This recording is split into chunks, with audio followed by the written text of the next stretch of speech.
Assalamualaikum warahmatullahi wabarakatuh. Perkenalkan, nama saya Gilang Ramadan dari kelas 10 IPA 1, nomor absen 18. Saya di sini akan presentasi tentang keanekaragaman hayati. Saya akan menjelaskan tentang pengertian keanekaragaman hayati.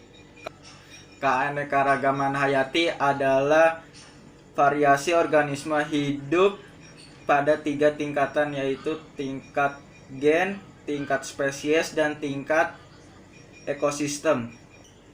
Keanekaragaman hayati menurut Undang-Undang Nomor 5 Tahun 1994 adalah keanekaragaman di antara makhluk hidup dari semua sumber, termasuk diantaranya daratan, lautan, dan ekosistem akuatik lainnya, serta kompleks-kompleks ekologi yang merupakan bagian dan keanekaragamannya mencangkup keanekaragam dalam spesies, antara spesies dengan ekosistem.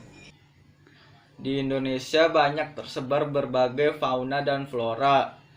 Saya di sini akan menjelaskan tentang ciri fisik dari fauna yang tersebar di Indonesia berdasarkan daerahnya. Yang pertama, burung cendrawasih yang berasal dari Papua. Burung ini terancam punah karena akibat manusia yang telah memburunya untuk mengambil bulunya. Yang kedua adalah harimau Sumatera yang berasal dari Jambi. Hewan ini terancam punah karena ulah manusia yang terus memburu harimau tersebut untuk mengambil kulitnya untuk dijadikan hiasan. Yang ketiga adalah gajah Sumatera yang berasal dari Lampung. Hewan ini terancam punah karena akibat ulah manusia yang memburu gajah tersebut untuk diambil gadingnya. Yang keempat adalah komodo yang berasal dari Nusa Tenggara Timur. Hewan ini mampu hidup dari zaman dinosaurus sampai sekarang. Yang kelima adalah burung rangkok yang tersebar di wilayah Kalimantan. Burung ini terancam punah karena akibat manusia memburu burung tersebut untuk diambil paruhnya untuk dijadikan upacara adat atau hiasan. Tadi saya sudah menyebutkan fauna yang tersebar di Indonesia. Nah, sekarang saya akan menyebutkan flora yang tersebar di Indonesia beserta daerahnya. Pertama adalah bunga Rafflesia arnoldi yang berasal dari Sumatera Selatan. Bunga ini adalah bunga yang terbesar di dunia. Yang kedua adalah bunga bangkai yang berasal dari Bengkulu. Ciri-ciri bunga bangkai adalah aromanya yang sangat tidak sedap. Yang ketiga adalah bunga sedap malam yang berasal dari Jawa Timur. Ciri dari bunga sedap malam adalah memiliki wangi yang di malam hari. Yang keempat adalah pohon mahoni. Cirinya adalah buahnya yang pahit. Pohon ini sudah jarang ditemukan di Indonesia karena ulah manusia yang menebang pohonnya dan mengambil batangnya untuk dijadikan kerajinan. Yang kelima adalah pohon cendana yang berasal dari Nusa Tenggara Timur. Saya tadi sudah menjelaskan tentang flora dan fauna yang tersebar di Indonesia. Nah, sekarang saya akan menjelaskan tentang tingkat keanekaragaman hayati. Yang pertama, keanekaragaman genetika. Keanekaragaman genetika timbul karena individu-individu dalam satu jenis makhluk hidup tidak persis sama. Contohnya adalah perkawinan antara orang yang berkulit hitam dengan orang yang berkulit putih.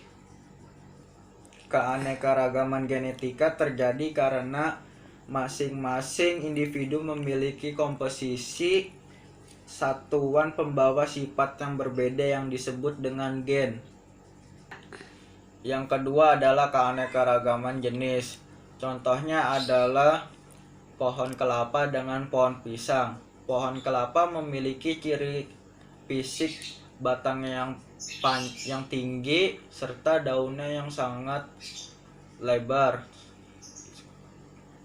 Sedangkan pohon pisang memiliki batang yang mudah rapuh dan memiliki daun yang lebar dan tipis. Yang ketiga adalah keanekaragaman ekosistem.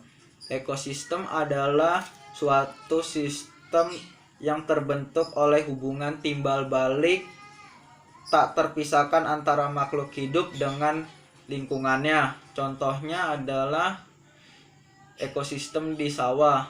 Di sawah itu terdapat banyak sekali hewan dan tumbuhan.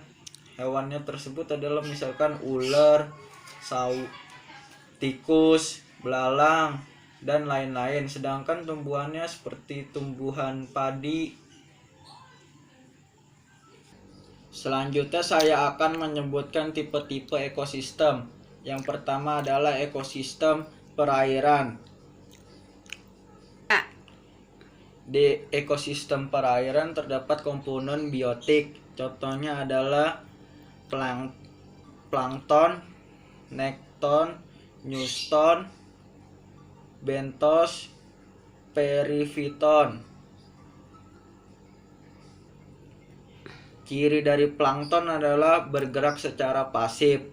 Contohnya fitoplankton dan zooplankton. Yang kedua adalah nekton. Cirinya adalah bergerak aktif. Contohnya ikan dan katak. Yang ketiga adalah newton. Cirinya adalah mengapung. Contohnya adalah serangga dan bunga teratai. Yang keempat adalah bentos. Cirinya adalah di dasar perairan. Contohnya adalah udang, kepiting, dan cacing. Yang kelima adalah perifiton. Cirinya adalah melekat pada organisme lain. Contohnya ganggang dan siput. Yang kedua adalah ekosistem darat. Contoh dari ekosistem darat adalah hutan gugur, hutan hujan tropis, hutan sabana, padang rumput, tundra, taiga, dan gurun. Sekian dari saya. Wassalamualaikum warahmatullahi wabarakatuh.